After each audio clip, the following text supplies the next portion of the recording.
드디어 히브리서 이제 13년 마지막 우리가 읽었고요. 이제 오늘 마무리 지면 히브리서가 다 끝나게 됩니다. 저로서는 이제 히브리서를 다시 강의할 기회가 없지 않겠는가, 지금 스케줄에 의한다면. 그래서 저는 한 책이 끝날 때마다 참 마음이 감사하기도 하고 또 아쉽기도 하고 여러 가지 그런 마음이 동시에 있습니다. 오늘 히브리서 13장 여러분과 함께 이제 잘 마무리 지었으면 좋겠습니다. 여러분, 몇 주마다 우리가 히브리서 읽고 또 제가 말씀을 드렸는데, 히브리서 하면은 그야말로 성경 66권 그리고 기독교 신앙의 모든 핵심을 요약해서 써보낸 그런 편지다. 그래서 히브리서가 좀 그냥 읽으면 좀 어렵죠. 그리고 13장이지만 내용으로는 굉장히 장황한, 그래서 우리는 그렇게 했죠. 구원의 시작점부터 시작해서 하나님 영광의 마지막 점까지 로마서부터 그다음에 히브리서 이르기까지 계속 살펴보면서 성경의 처음과 마지막이 어떻게 되어 있는가, 이런 부분들을 계속해서 봤지 않습니까? 그래서 히브리서를 이제 시작자들은, 저도 그런 말씀 드렸는데, 노벨상의 신학 부분이 있다면은 이 히브리서는 신학의 노벨상감이다라고 일컬을 정도로 정말 성경 66권 가운데 아주 특별한 그런 책 중에 하나입니다. 그럼에도 불구하고 오늘 마지막 13장을 읽으면요, 조금 앞에와는 달리 좀 여유도 있고 조금 뭐랄까요, 어떤 위트라 할까요? 그런 게 좀 담겨 있는 것을 볼 수가 있습니다. 특별히 오늘 여러분 22절 한번 보시겠습니까? 22절 보다가 저는 좀 웃었어요. 22절 한번 보세요. 뭐라고 마무리를 짓냐고 하니까, 형제 여러분, 몇 마디에 불과한 짧은 편지지만 여러분을 격려하고자 쓴 글이라는 것을 명심하십시오. 이게 짧은 편지입니까? 여러분, 이 13장에 걸친, 우리는 여름부터 시작해서 지금까지 4개월 동안 읽고 생각하고 해석하고 했어요. 13번에 걸쳐서 한 편지인데, 아주 짧은 몇 마디에 불과한 짧은 편지라고 이렇게 마무리 짓는 걸 볼 때, 참 유머러스하고 위트가 있다, 참 재밌다, 그런 마음이 듭니다.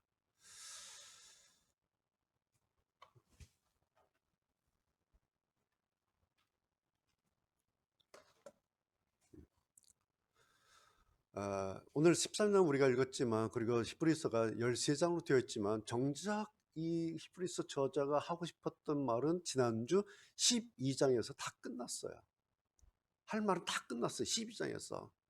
지난주 설교 제목이 그래서 마지막 모든 그때나 지금이나 모든 성도들이 힘들어하는, 예수 바라기는 왜 이렇게 어려운 걸까? 예수 믿는 일은 왜 이렇게 어려운 일인가? 라고 해서 그 부분을 마무리 지으면서 방법이 있습니다 라고 비법 방법을 다 알려주고 한 것이 12장이에요. 그 12장의 키워드가 흔들리지 않는 나라였죠. 예수님을 바라는 일, 예수님을 믿는 일이 어려운 일인지 그렇지 않은 일인지, 그것은 내가 흔들리지 않는 나라를 가지고 있느냐 아니냐, 그것에 달려있다. 그러면 여러분 알고 있지 않습니까? 그 흔들리지 않는 나라, 그거 다시 챙기십시오. 그거 다시 기억하십시오. 그래서 12장에서 마지막 이 당부를 하면서 이 흔들리지 않는 나라를, 이 소망을 어떻게, 얼마만큼, 어느 정도 확신으로 가지고 있느냐에 따라서 지금 여러분의 시장은 달라질 수 있습니다. 그러니까 지금 딜레마에 빠진 여러분들, 이 부분을 다시 확인하십시오. 이 부분을 다시 챙기십시오. 그러면 교통 정리가 될 것입니다 라고 이제 12장에서 마무리를 다 지은 거예요. 그것으로 기독교 신앙에 남을 것인가, 아니면 예전에 자기들 유대교 전통의 그 율법 신앙으로 다시 돌아갈 것인가, 막 갈등하고 있었지 않습니까? 그 사람들에게 최종적인 마지막 방안을 이제 다 말했어요. 그래서 성경에서 말씀하고 있고 또 예수님께서 말씀하신 그 흔들리지 흔들리지 않는 나라를 여러분 절대 잊지 말고 그거 꼭 붙잡으십시오. 알겠습니까? 당부합니다. 끝. 이게 12장이에요. 이게 히브리서 다 끝난 거예요. 그래서 오늘 우리가 13장 읽었지 않습니까? 마치 에필로그 같은 그런 장이죠. 얼마나 하고 싶은 말이 많고 다 썼는데 아쉬워서 조금 더 해야지. 마치 편지의 PS 같은 거죠. 요즘 우리가 편지를 안 쓰니까 PS 이런 말 잘 안 쓰는데 여러분 다 아시죠? 예, 그래서 오늘 제 설교 제목도 PS예요. PS. 이런 것들 있는데 여러분 이런 것도 좀 기억하시면 좋겠습니다. 12장 흔들리지 않는 나라 그것만 가져도 여러분 신앙 다 교통정형 될 텐데, 그런데 이런 것도 있어요 라고 좀 붙인 것이, 부록처럼 붙인 것이 오늘 우리가 읽은 13장 마지막 마무리입니다. 오늘 여러분 읽으시면서 여러 가지가 내용이 있었지 않습니까? 그래서 뭐 사실 하려고 하면 하나 내용 가지고 또 한 번 설교하고 이렇게 될 수도 있어요. 그런데 저는 이 히브리서 이 저자가 그렇게 하려고 쓴 게 아니라 그냥 너무 아쉬워서 이것도 있어요, 이것도 있어요, 이것도 있어요 라고 그런 마음 같아요. 그래서 우리도 그런 방식으로 저도 하고 오늘 히브리서를 이제 마치려고 합니다. 여러분 다시 한번 보시겠습니까? 네, 제가 다시 정리해서 이렇게 던질 텐데, 이 가운데 만약에 여러분도 나도 참 이거 하나는 좀 기억했으면 좋겠다, 나도 이거 하나는 좀 붙들고 좀 실천했으면 좋겠다라는 거 있다면 어떤 것일까 한번 여러분 또 골라보십시오. 첫 번째 1절, 그리스도 안에서 한 형제로 서로 사랑하자 그랬죠. 2절, 두 번째, 나그네 대접하는 일을 잊지 마십시오. 세 번째는 3절이죠. 옥에 갇힌 자를 기억하십시오. 네 번째 4절에서는 결혼을 귀하게 여기십시오. 다섯 번째는 5절에 돈이 여러분의 삶을 다스리지 않도록 그렇게 하십시오. 그렇게 권면하고 있죠. 여섯 번째 7절에 하나님의 말씀을 가르쳐 준 그 지도자들 계신데 그분들 여러분 잘 기억하십시오. 그렇게 권면하고 있죠. 일곱 번째는 9절이에요. 여러분들 이상한 가르침 여러분 주변에 많은데 그런 이상한 가르침에 빠지지 마십시오. 네, 그렇게 또 말씀하고 있어요. 여덟 번째는 15절 보시면 예수님과 더불어서 항상 여러분 하나님께 찬양의 예배를 드리십시오. 하나님께 찬양하면서 노래하면서 그런 예배를 드리시기 바랍니다. 그렇게 또 권면하고 있어요. 아홉 번째는 16절 보시면 다른 사람들에게 선을 베푸는 일을 여러분 잊지 마시기 바랍니다. 열 번째 17절 보시면 우리를 인도하는 지도자에게 여러분 순종하시고 그리고 그의 그 지도자로서의 권위를 존중해 드립시오. 그렇게 권면하죠. 마지막 11번째는 18절, 복음 전도자를 위해서 기도하시기 바랍니다 하면서 뭐 하여튼 이 저자가 가지고 있는 여러 가지 생각, 신앙들의 내용을 그냥 너무 아쉬우니까 이것도 있어요, 이것도 있어요, 이것도 있어요. 여러분 이것도 기억했으면 좋겠습니다. 마치 이거 다 하란 얘기가 라기보다는 그냥 이런 거 있어요, 여러분 좀 기억했으면 좋겠어요. 아마 그런 마음 같아요. 여러분 제가 11가지로 조금 이렇게 분류를 했는데 여러분 눈에 띄는 거, 이거 혹시 뭐 어때 눈에 띈 거 있습니까? 나중에라도 좀 확인해 보시길 바랍니다. 저는 이 읽으면서 히브리서에 갑자기 돈 이야기가 나와가지고 와, 눈이 확 갔어요. 히브리서에 돈 이야기가 5절 나오죠. 여기 여러분 보세요. 5절, 돈이 여러분의 삶을 다스리지 않도록 하십시오. 가진 것에 만족하시기 바랍니다 하면서 돈 이야기가 나왔어요. 지금 사실은 이 수신자들도 신앙이지만은 사실은 돈이에요. 먹고 사는 거잖아요. 왜? 교회에 있으면은 물론 신앙적으로 공격도 당하지만은 먹고 살 방법이 없는 거예요. 예. 왜? 따돌림 당하고 유대 사회에서 배척당하는 거예요. 그러니까 이 먹고 산 돈줄이 끊기고 이 일터가 끊어져 버리는 거예요. 그러니까 이게 현실적인 일이었다는 거죠. 그 부분을 이 저자가 알고 있는 거예요. 그런데 하시는 말씀이 돈이 여러분의 삶을 다스리지 않도록 하십시오. 가진 것에 만족하시기 바랍니다. 그들이 가진 것이 뭐였는지 우리는 알지 못하지만 얼마나 빈약했을까 추측은 되죠. 얼마나 어렵겠습니까? 직장 다 떨어지고 지금. 예? 그들에게 이런 말씀 하는 거예요. 이게 무슨 의미겠어요? 돈이 별거, 돈이란 건 별거예요. 그런 의미가 아니죠. 여기에 두 단어를 우리가 이렇게 보면요. 돈이란 말이 나오고 여러분의 삶이란 말이 나오죠. 돈과 삶. 요 말이 동시에 한 문장 안에 딱 나와요. 그러니까 돈과 삶인데 돈이라고 하는 것이 여러분의 삶을 다스리지 않도록 하라. 이게 우선순위의 문제를 이야기하고 있어요. 그렇죠? 돈보다 여러분의 삶이 더 중요하고 돈보다 여러분의 삶이 더 우선순위여야 된다. 그리고 그 다음이 돈이다. 돈이 필요 없다가 아니라 그 다음이 돈이다. 그래서 우선순위를 이야기를 하고 있는 것을 우리가 볼 수가 있죠. 그런데 여러분 우리가 다 보잖아요. 사실은 돈 가지고 돈 때문에 망한 사람들 있지 않습니까? 돈 있으면 망하면 안 돼요. 그렇죠? 우리가 세상 상식으로 보면 돈 있으면 망하면 안 돼. 근데 돈 때문에 망해요. 돈 가지고 망하고 돈으로 망하는 사람들 공통점이 뭘까요? 그들의 공통점이 있어요. 돈 가지고 망한 사람들 공통점이 뭐냐면 돈과 자기 삶이 있을 때 돈 다음이 자기 삶이 였다는 거야. 그래서 이들은 늘 생각하고 이들은 늘 말하기를 돈이 내 삶을 결정짓는다. 이건 상식적이죠. 사실은 틀린 말이 아니에요. 그리고 이런 경우가 흔해요. 우리가 오늘 우리 사회에서 살다 보면 돈이 내 삶을 결정짓는다.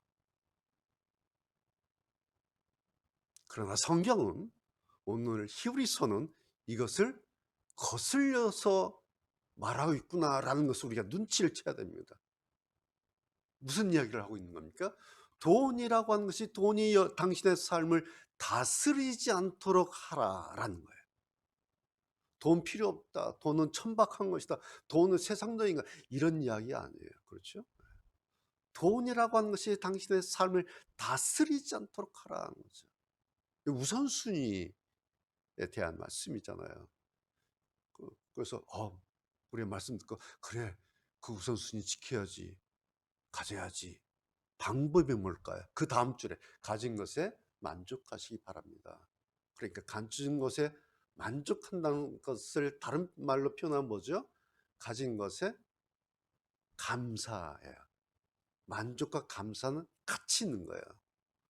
만족할 때 감사가 같이 하면은 이게 만족한 거고 이게 감사한 거죠. 그래서 여러분 이런 거예요. 여러분 모르는 말씀 드린 게 아니라 다 아는 걸 제가 오늘 이제 정리만 해드리는 거죠. 감사하면서 만족하면서 돈을 버는 것과 가진 것에 감사 없이 돈을 버는 것은 다르죠. 다르겠죠. 이해가 되시고 동의가 되십니까? 예. 그래서 우리가 좋은 것은 뭐겠어요? 감사하면서 만족하면서 돈을 버는 거. 이게 좋은 쪽이겠죠. 자, 그렇다면 어떻게 하면 이렇게 될 수 있을까? 이런 자세를 가질 수 있는 방법, 이런 여유를 감사하면서 만족하면서 돈을 벌어야 되는 그런 방안은 뭘까? 그게 그 다음 줄이죠. 하나님께서는 이 말씀이에요. 내가 결코 너를 떠나지 않겠다. 내가 결코 너를 잊지 않겠다고 말씀하셨습니다. 이게 그 다음에 딱 붙어 있어요. 저는 이런 성경을 볼 때마다 성경이 얼마나 논리적이고 얼마나 조직적인지 몰라요. 그리고 얼마나 계획적인지 몰라요. 성경은 그냥 성경에 툭툭툭툭 던져진 것 같아요. 그런데 성경은요 정말 1.1핵이라도 논리적이에요. 네. 가진 것에 만족하게 돈을 버는 방법이 뭐냐니까 하나님께서는 너를 결코 떠나지 않을 거야. 내가 너를 결코 잊지 않을 거야. 그러니까 뭐야겠어요? 우리가 돈이 없을 때, 어려울 때 있잖아요.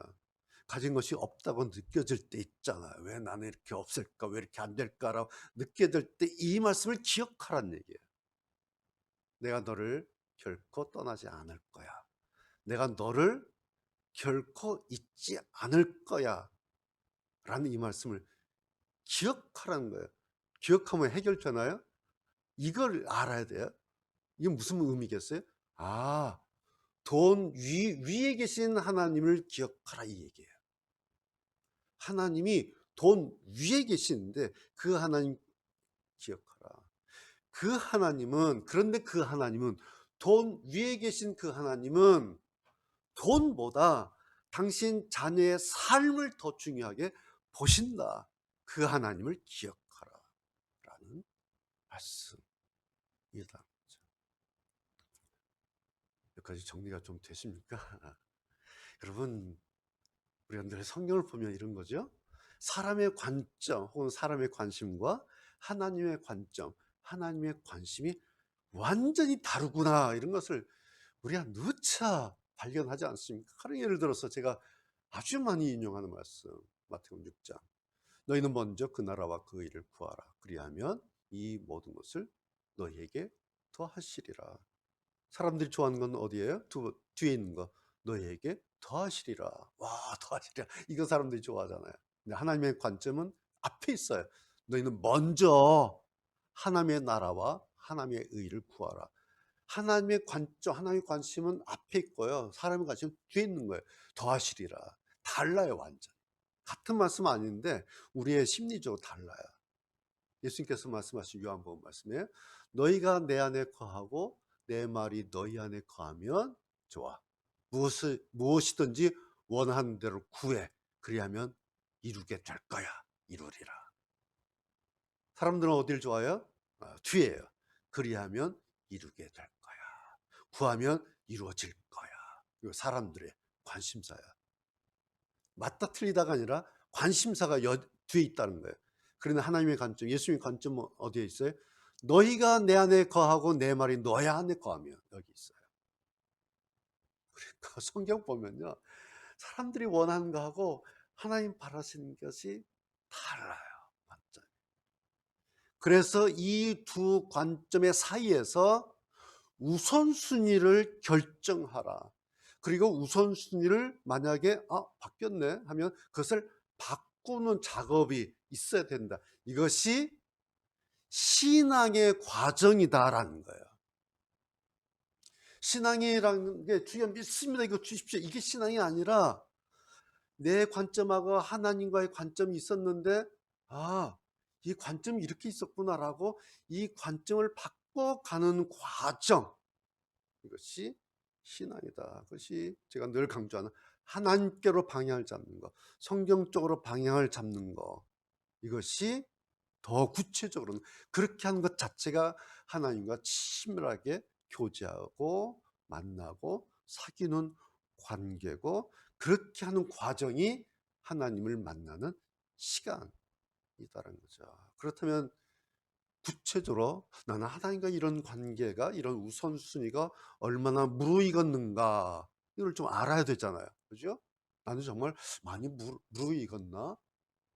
10이라면 나는 3인가 7인가 5인가 이거 확인해야 되잖아요.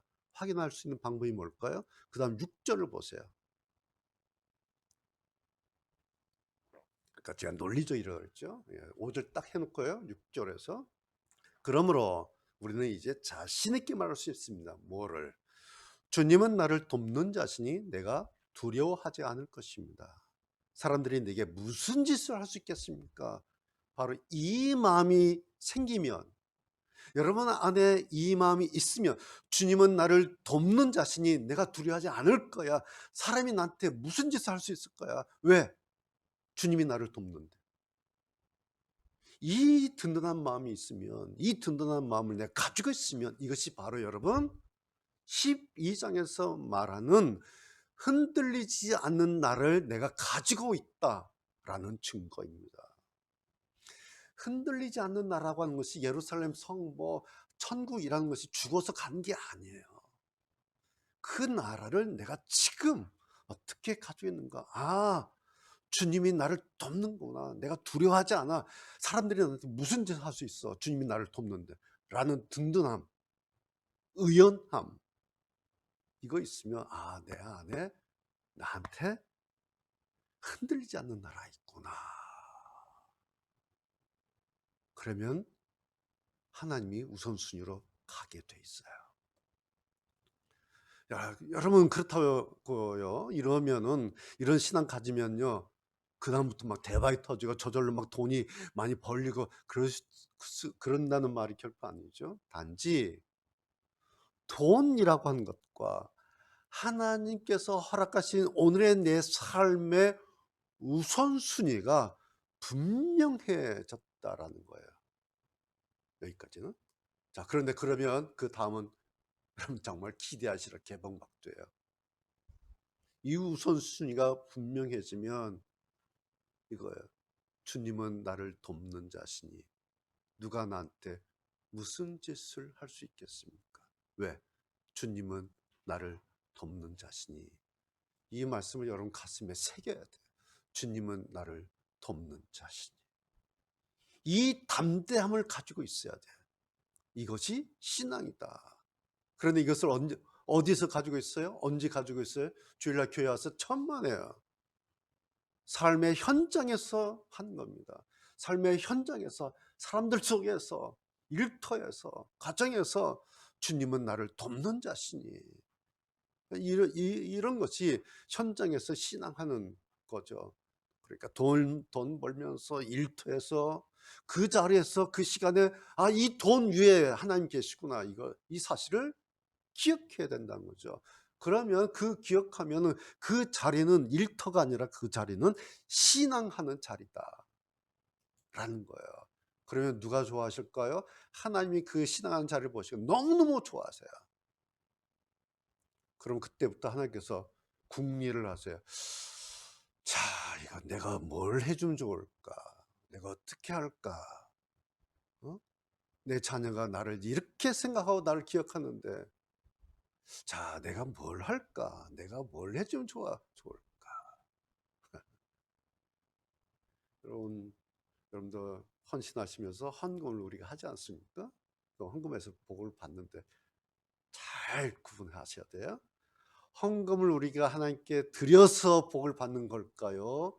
아니면 헌금을 해서 우리가 하나님 내가 기억하는 그런 의미로 헌금하지 않습니까? 그런 하나님을 기억하는 의미로 헌금하는 것 때문에 복을 받는 것일까? 제가 누차 말씀드렸죠. 하나님은 우리에게 돈을 구걸하시지 않습니다. 왜일까요? 은도 내 것이요, 금도 내 것이요, 다 내 것이다. 하나님이 다 하나님 거예요, 이거. 그래서 예수님께서 말씀하셨죠. 과부가 2랩돈 딸가랑 드렸어요. 그 장면을 보시고 예수님께서 풍족한 사람이 많은 헌금한 것보다 저 과부의 2랩돈이 다 더 크다, 더 많다.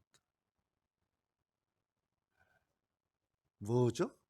하나님은 하나님 당신을 매사 기억하고 사는 사람, 하나님을 기억하는 사람, 기억하는 현장, 그 사람을 귀하게 보신다라는 거예요. 그래서 여러분, 우리의 삶의 현장이 좀 그랬으면 좋겠습니다. 네. 그래서 제가 목회하면서 성도 여러분들께 늘 말씀드리고 늘 강조하는 것이, 교회는 신앙하는 곳이 아니다. 이상한 얘기해. 엊그저께 어떤 분하고 식사하면서 얘기하다 이 얘기를 했더니 깜짝 놀라면서, 그러네요. 일하면서 노동하면서 거기가 신앙하는 현장이다. 그래서 자기는 이렇게 이어폰으로 어떨 땐 찬송도 듣고 다니는데, 거기 그 자리가 그 시간이 예배드린 시간이라고 너무너무 좋아하세요. 그건 사실이에요. 신앙은 뭐냐니까 하나님을 기억하는 거예요. 우리는 여러분 다 돈 번 직장인들이잖아요. 그렇죠? 얼마나 중요한 일이에요. 그런데 한 가지 오늘 말씀, 아무리 히브리서, 제가 말하는 게 아니라 히브리서 기자가 지금 절박한 사람들에게 마무리 PS로 이런 거 있어요. 한 말이 뭐니까 돈 위에 하나님 계시다. 그 하나 기억하십시오. 그런데 그 하나님은 주는 나를 돕는 자신이 내가 누구를 무수할 것인가, 이 마음 가지십시오. 그러면 그 고통에서, 그 어려움에서 헤어나올 수 있습니다. 당신의 힘으로가 아니라 주님께서 끄집어내실 겁니다. 그러니까 걱정하지 마시고 흔들리지 않는 나라 소망하시고 붙드시고, 여러분 믿음 버리지 마십시오. 얼마나 애가 떴으면 12장에서 다 끝났는데 PS 이런 것도 있어요. 이런 것도 있어요. 이런 거 있어요. 저는 오늘 이 12장, 13장 히브리서를 마치면서 이 저자의 이 마음이 그냥 아버지 마음 같아요. 그런데 여러분, 이게 누구 마음이겠어요? 이 하나님 아버지 마음. 내가 있어, 내가 있어. 내가 너를 도와. 돈 위에 내가 있다. 나 기억해? 나 기억할래? 내가 할 텐데. 이 마음이 오늘 하나님 아버지의 마음이다라는 거죠. 우리가 자녀 키워봐서 알잖아요. 부모에게는 부모 마음이 있어요. 그냥 자녀를 살펴요. 뭐라도 뭘 줄까, 뭘 도와줄까, 뭐 어떻게 좀 줄까. 그냥 부모는 자녀를 보면 발을 동동 구르잖아요. 우리가 경험 있잖아요. 하나님도 그래요. 그 하나님을 오늘 이 편지를 마무리하면서 다시 한번 그냥 했던 얘기 같아요. 근데 또 하는 거야. 여러분, 하나님 있어요. 하나님 기억하세요. 그렇게 편지하면서 이제 마지막 마무리하죠. 마지막 인사 25절 여러분 같이 보시겠습니까? 하나님의 은혜가 여러분 모두에게 늘 함께하기를 기도합니다 하면서 이 장문의 편지를, 제가 볼 때는 아까 22절에는 몇 마디 불과한 짧은 편지라 했는데 제가 볼 때는 아주 장문의 편지가 이렇게 맞춰지는군요. 마지막 문장에 하나님의 은혜가 여러분에게 있기를 기도합니다. 여러분, 바로 이거예요. 세상에서 우리가 받은 건 많죠. 얻은 건 많죠. 읽은 건 많죠. 그렇죠? 아까 가진 것에 만족하라. 사실 가진 게 많아요. 얻은 게 많아요. 지금 동동동 거리지만 돌아서 보면 이스라엘 백성들처럼 어떻게 40년 왔어. 발도 안 부르트지 않고 신발도 안 터지고 옷도 안 헤어지고 어떻게, 이야 기가 막히다. 돌아보면요 많아요. 가진 게, 얻은 게. 그런데 그 가운데 세상에서 우리가 받은 것 가운데 가장 소중하고 가장 귀한 복 하나 잡으란 뭘까? 이거예요. 하나님의 은혜. 이것도 있고 저것도 있고 뭐 많아요. 그런데 가장 귀한 복이 이거, grace, 하나님의 은혜, 은혜. 그래서 여러분, 세상은 뭐 다 잃어도 이 하나님의 은혜 하나 잃지 않으면 세상 다 잃은 것이 아니다라는 거야. 그런데 하나님의 은혜 잃으면 다 가지고 있어, 다 가지고 있어도 다 잃은 것과 같아요. 그리고 이 은혜를 얻지 못하면 아무것도 받지 못한 거예요. 돈 많이 쌓아놔 있어봐야 다 그러잖아요. 다 놓고 갈 거라고 그러잖아요. 다 두고 갈 거. 네. 그런데 이 하나님의 은혜가 우리에게 왔어요. 이 하나님의 은혜 잃지 않으면 혹시 우리가 잃을 수 있고 없을 수도 있는데 잃은 것도 아니고 없는 것도 아니다라는 거죠. 왜? 이게 남아있기 때문에.